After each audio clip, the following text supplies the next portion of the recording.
Okay, yes. I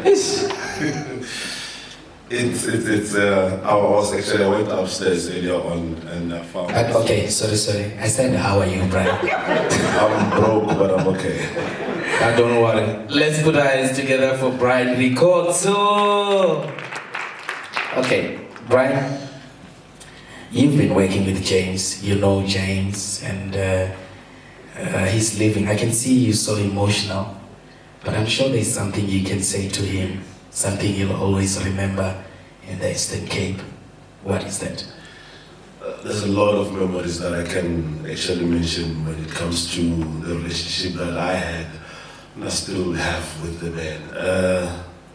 Maybe few of you don't know that if it wasn't of him, I would have left the SABC in the year 2000 when I joined the SABC. When I came here, we were given a lot of shifts, you know, when you have to go through the process of being mentored and all those kind of things. And when come month end, you're going to be paid those days that you're working. And then the next month, we were given the extra shifts.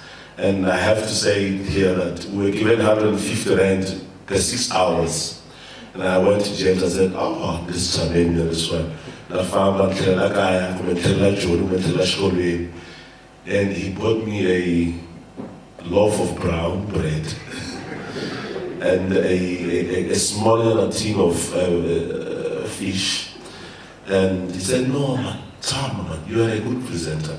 Stay behind. I remember it was me and Ike Ngobeni back then. He's the man who said to me, no, you know what, don't go. Things will change with time. And I'm serious, we were getting paid 150 rand for 6 hours back then. And well, maybe now things have changed for the best, but I think he has contributed in a big time, in a big way into my life, generally as a person, personally, as Brian Ricordo, the father, the presenter, the friend. I can say a lot of things about this man, and when we talk even, you know, when he's not around SABC and elsewhere, you know, he's got a problem with technology, you know that, Muslim. So I happen to be the man that will help me a lot when it comes to technology.